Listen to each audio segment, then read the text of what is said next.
Uniparty, the new purple gang. It seems that the United States now has a one-party political system and one-party rule. That one party is the Uniparty, and its color is purple. Why is the Uniparty the purple gang? In the 1920s, the Purple Gang became Detroit's top criminal gang. Composed predominantly of Jews, according to Wikipedia, the gang started out with extortion, that is, the protection racket. Though it is not remembered much now, the Purple Gang was once world famous. Ian Fleming wrote about the Purple Gang in his most popular James Bond novels, including Goldfinger, Diamonds Are Forever, Thunderball, and The Man with the Golden Gun.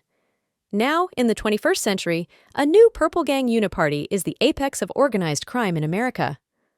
Like the original Purple Gang, the Uniparty Purple Gang started its crime race with an extortion racket.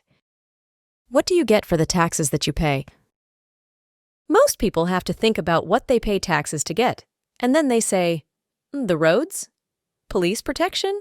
Military defense? But we all know that most of the money that government regulators take from us does not really go for those things. In 2022, the federal government alone spent $5.8 trillion. Only 13% of that went to national defense activities. Much less than 13% each was spent on roads or police agencies, who also spend a lot of their budgets to spy on Americans. Probably less than a fourth of the money that government regulators spent went for what Americans believe that they are paying for. So what are we really paying for when the government takes our money? Most of us pay taxes because if we don't pay the government regulators, they will arrest us and throw us in a federal prison, where we will be gang raped by people of our sex and a different race. Most of what we are buying with taxes is to keep the government regulators from doing that to us, because they will if we don't pay.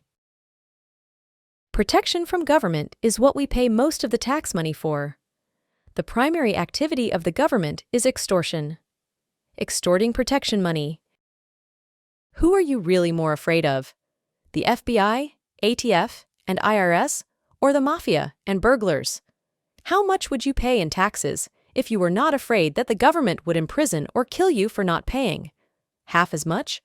Less than that? If so, most of what you are paying is really protection money, extorted from you by heavily armed organized criminals. The government regulators?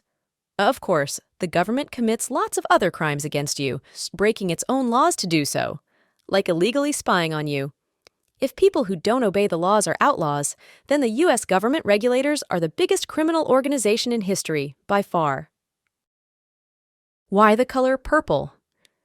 We tell the story of the leftist media's deceptive color scheme in our piece titled Blue-Red. The short version of that story is this. The color of leftists is actually red. The color of the right is blue. In 2000, the media intentionally switched the colors so that election maps wouldn't associate Democrats with communism. So, the two parties are still red and blue, and if you mix red and blue, you get purple. Back in 1958, Ludwig von Mises wrote this in his article titled Liberty and Property.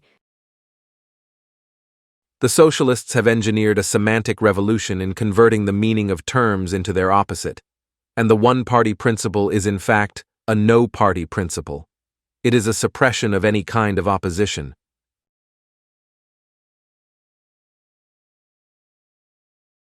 That the U.S. now has a one-party system, as did the USSR, means for one thing that the government regulators are unaccountable to the people. We don't really have a republic anymore. We have rule by kleptocratic criminals.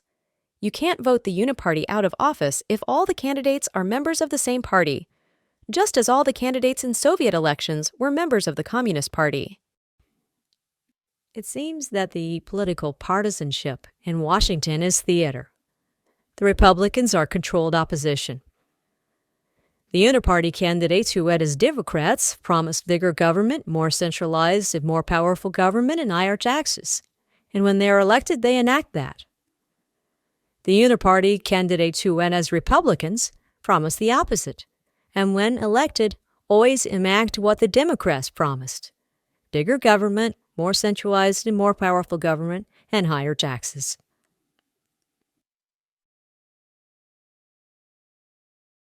Thank you for your interest in Rightful Freedom. Please help us grow by liking and subscribing and commenting. We would love your feedback and see more content at our website, rightfulfreedom.com.